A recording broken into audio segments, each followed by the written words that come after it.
Hey guys, welcome to my channel. So today's video, guys, is not going to be really crafty related.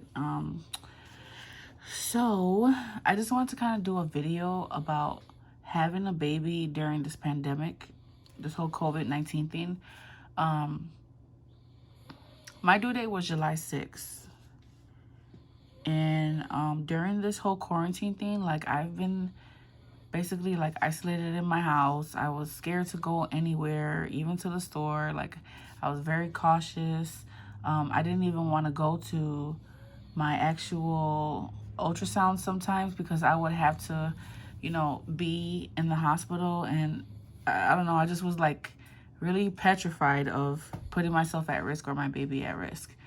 So, I want to say it was 32 weeks I went to the hospital a couple of weeks ago at around 32 weeks, I want to say, because I started to bleed pretty heavily at home. It was like enough to where I was like, okay, I got to go to the emergency room. It was really scary. So my mother picked me up and dropped me off to the emergency room. And during this whole COVID-19 thing, and this is probably just at this particular hospital, I don't know, it may be different from state to state. You guys will have to probably do your research and, see what the rules and regulations are in your hospital or in your state. But basically, I had to get screened for COVID-19. They had to do a test on me. And my mother, whoever came with you, they have to stay. You could not leave. If you leave, you will not be able to come back. So you wouldn't be able to go outside and smoke a cigarette or run to your car. Like, none of that. Like, if anyone leaves, then that's it. You can't come back in. So we were at the emergency room on a Thursday. And they didn't know why I was bleeding. I also was diagnosed early in my pregnancy, pretty early, like around 3 months, with something called complete placenta previa.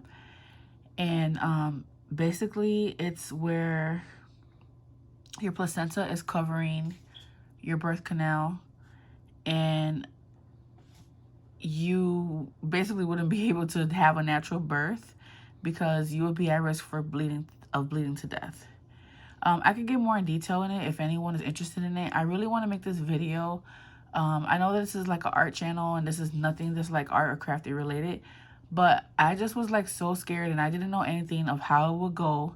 And I just want to share my experience for anyone else out there who, doesn't know maybe it could help someone, on what to expect during this whole thing. I don't know, but I just want to put this out there for you guys. So we went to the emergency room. They didn't know why I was bleeding. A month or two before I went to the emergency room, they checked through ultrasound. My placenta had moved and shifted, so I was no longer diagnosed. It had moved enough to where it was like still a little bit low lying, but it wasn't complete placenta previa anymore. So that was a good thing, So that's why I was like really shocked that like I was bleeding so much. I didn't understand why I was bleeding so much because during the pregnancy, I barely bled. So back to, at the hospital, my mother, they did not require her to take the test, but I, being the patient and being pregnant, had to take the COVID-19 test. And they just like took like a really long cotton swab and swabbed my nose, both sides. And then they said the results takes 4 hours to come, but it came back quickly, negative. So yeah. So guys, I was there bleeding pretty heavily. They had to check me and they didn't know why I was bleeding. And then like a day or two later, they suspected that my bag had ruptured because I was leaking fluid, which is dangerous for the baby. So they had to admit me and keep me and monitor me because of that. So mind you, we're in May and my due date is not till July 6th. So there was a possibility that I would have to be in the hospital until my due date of July 6th, which is really scary, guys. Like, who wants to be, you know, stuck in a hospital for months, basically? You know, it was really, really scary for me. So they had got the bleeding under control, and the bleeding had, like, it was very minimal. And they were thinking about letting me go home, but then they found out that I was ruptured. So I had to stay there, guys. And they tried to tell my mom she had to leave, guys, because really you're not supposed to have any visitors. But my mom, she wasn't going for that.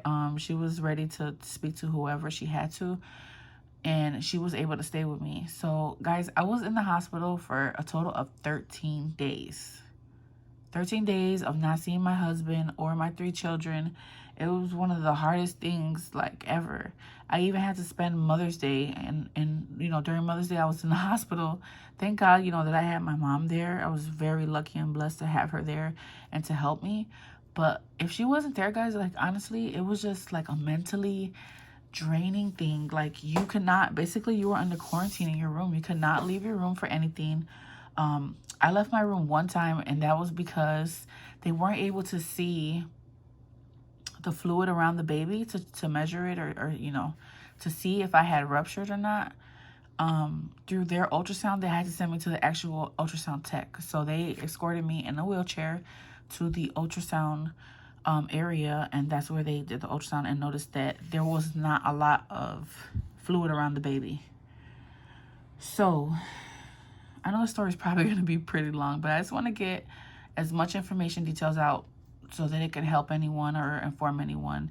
Again, it may be different from hospital to hospital or state to state. So basically, for delivery, like, if I were to deliver the baby, I would only be allowed to have one person. And since I was already admitted with my mom, my husband was not able to come visit me. He was not able to come, you know, to during the delivery or anything. So it really was just, it's just a really stressful time to have a baby, honestly. It's very stressful, especially if you're used to, you know, having a support system. With all of my births, my husband and my mom have been there for each one. And they're just a really great support system, you know, for me. So it was kind of hard, you know, having my husband there. So basically the plan was, they didn't know why I was bleeding. They didn't know how I ruptured. And the plan was to get me to at least 34 weeks. Because at 34 weeks, they would be able to induce me if need be. You know, they wanted to keep me pregnant as long as possible so that the baby had time to develop. So on week, like, 30, after, like, I would say a couple of days of being there, I felt like the baby was dropping. It just was really intense. Whenever I got up to use the washroom, I felt a lot of pressure. And I don't know, I just had this feeling that, like, she would be coming, but I wasn't sure, you know, because everything at the hospital was so up in the air. They didn't know why I was bleeding.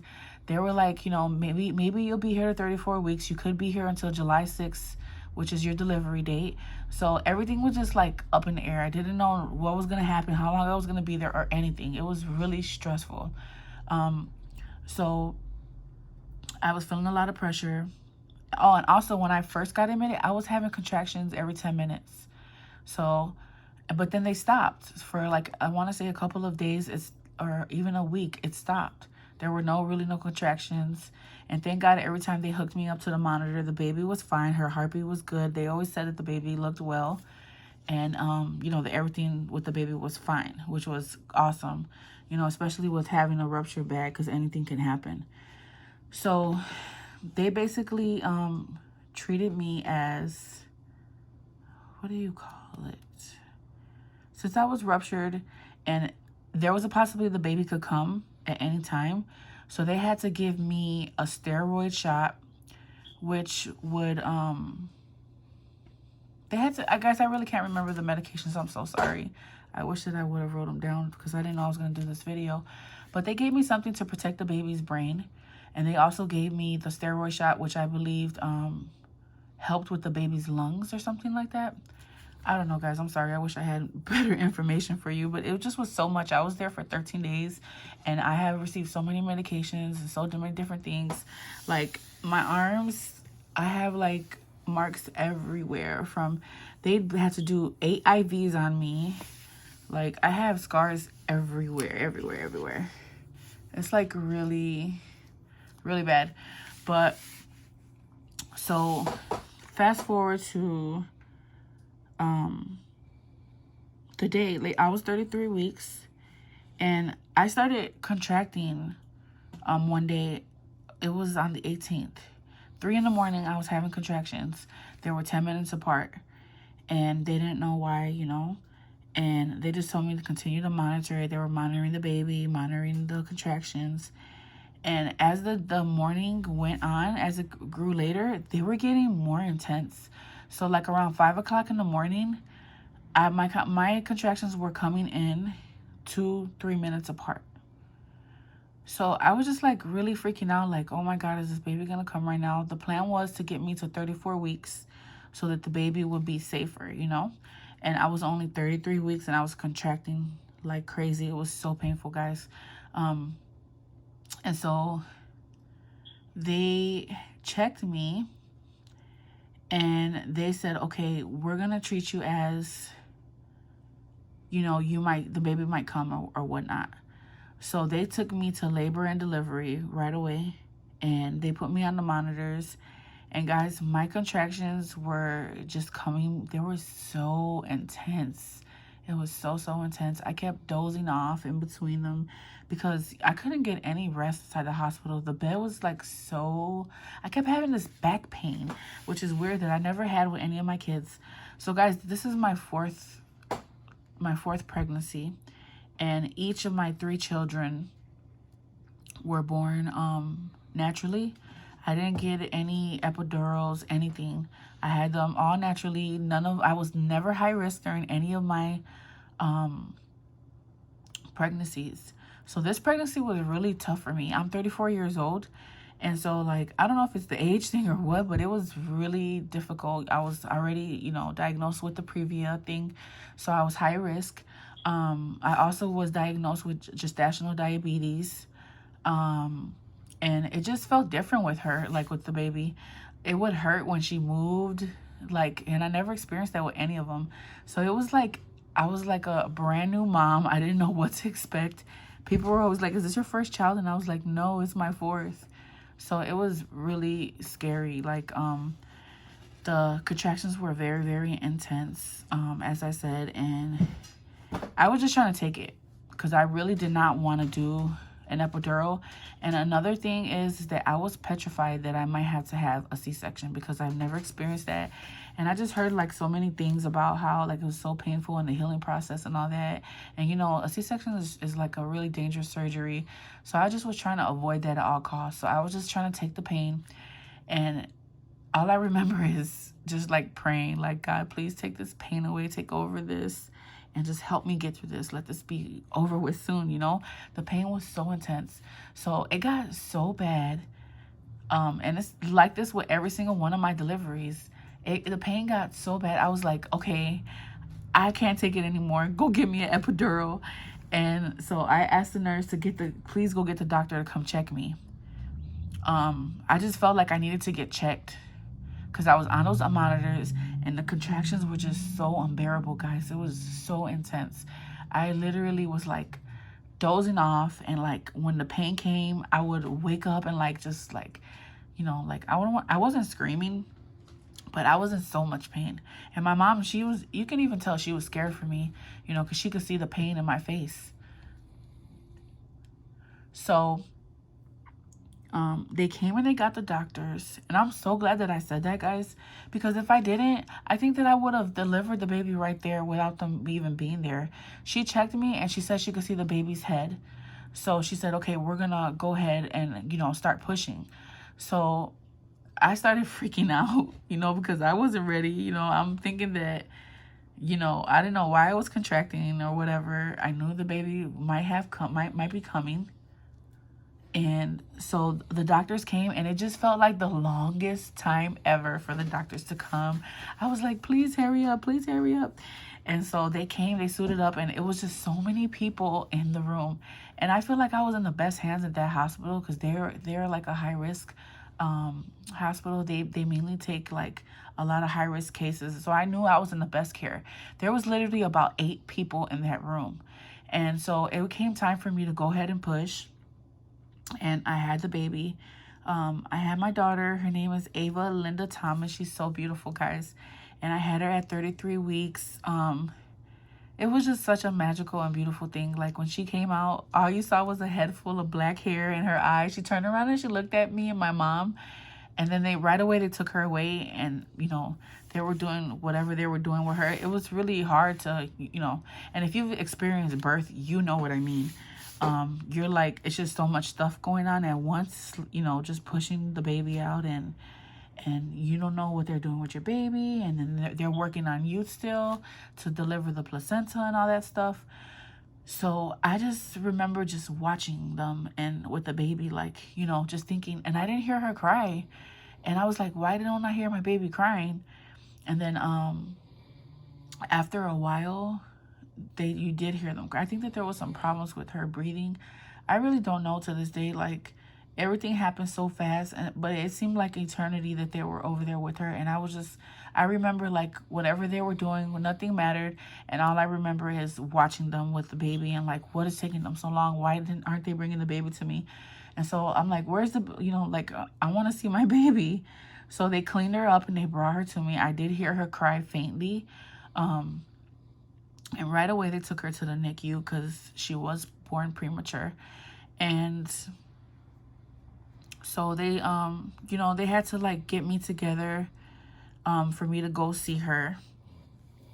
And so during this COVID-19 thing, my husband still was not able to come and see her yet.